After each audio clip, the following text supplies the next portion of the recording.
विशाल शिला को काटकर बनाया गया मंदिर किसी चमत्कार से कम नहीं है। वास्तुकार की कल्पना अप्रतिम ऊंचाई पर पहुंची हुई दिखाई देती है। जी हाँ, दुनिया की सबसे बड़ी अखंड संरचना है एलोरा का प्रसिद्ध कैलाश मंदिर।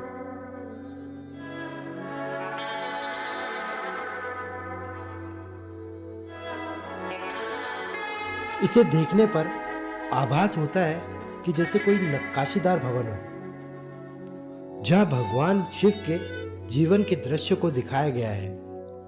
पौराणिक कथाओं और विभिन्न विषयों का चित्रण किया गया है, जो उस समय के कलात्मक निपुणता को प्रदर्शित करता है। लंबी प्रतीक्षा के बाद भारत की अनमोल धरोहर का साक्षात्कार होने जा रहा था। यह क्षण मेरे लिए बहुत ही रोमांचक था। ना जाने कितने वर्षों तक अपनी कल्पना को कलाकारों ने छेनी हथौड़ी से साकार किया। उन गुमनाम लोगों की मेहनत का परिणाम है कि विश्व पटल पर एलोरा का नाम अंकित हुआ है।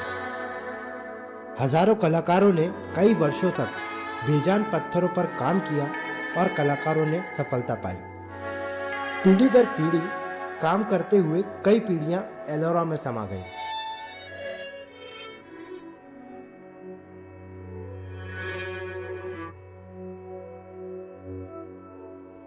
कहा जाता है कि यहाँ का पत्थर बोलता है, गाता है और नाचता है।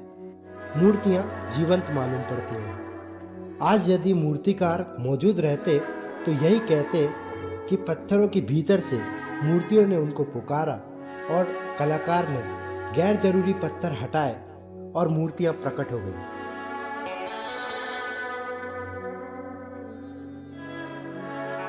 एलोरा पुरातत्विक स्थल है जो भारत में महाराष्ट्र के औरंगाबाद जिले से महज 30 किलोमीटर की दूरी पर है। संस्कृति और प्राकृतिक स्थलों में एलोरा का अपना स्थान है। यूनेस्को द्वारा 1983 में एलोरा को विश्व धरोहर के रूप में सूचीबद्ध किया गया है।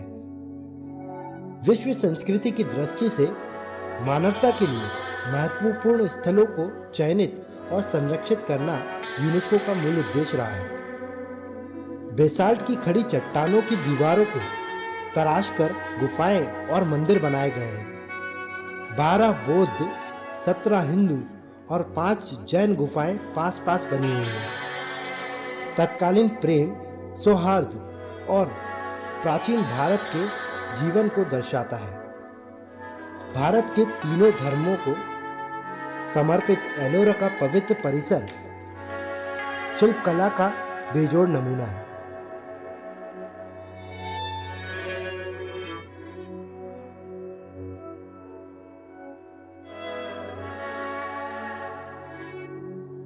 यहाँ शिव को कई रूप में उकेरा गया है। हिंदू धर्म के अनेक देवी देवताओं की मूर्तियां हैं। इन मूर्तियों को निहारना अपने आप में सुखद एहसास कराता है। मूर्तियों में अपूर्व गंभीरता, शांति और सौम्यता का आभास होता है।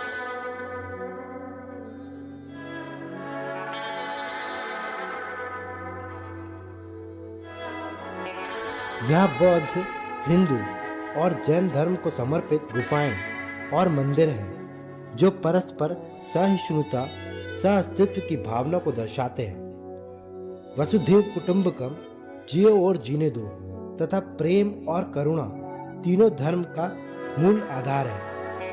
यही भावना भारत को महान बनाती है और यही इस देश की विशेषता है। पौराणिक कथाओं और लोक कथाओं को दर्शाती 34 गुफाएं, मठ और मंदिरों का संग्रह है, जो अलग अलग वास्तुकला और शैली को दर्शाता है, जिसका निर्माण कलचुरी, चालुक्य, राष्ट्रकूट और यादव राजवंश द्वारा किया गया था। बौद्ध गुफाओं में भगवान बुद्ध के जीवन के साथ साथ जगह जगह बौद्ध आकृतियों और घटनाओं को प्रकट किया है।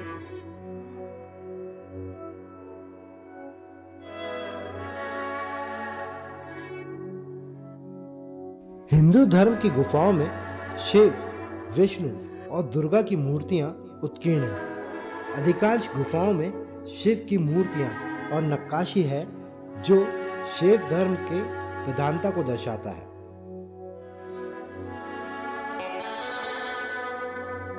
जैन धर्म की गुफाएं जैन तीर्थंकरों की मूर्तियों के लिए प्रसिद्ध है। कालांतर में अनेक मूर्तियों को उपद्रवियों द्वारा खंडित किया गया, जो शासकों की क्रूरता की गवाही दे रही है।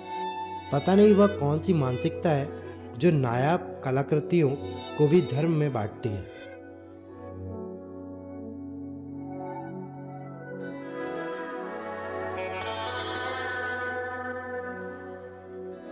एलोरा प्राचीन भारत की सभ्यता को जीवंत करता है। गुफाएं अपने आप में सब कुछ कहती हैं। बेजान पत्थरों में जान फूंकने वालों के श्रम, उनकी साधना और सौंदर्य को नज़दीक से देखने, महसूस करने और उनमें लीन होने के लिए बस समय की आवश्यकता है।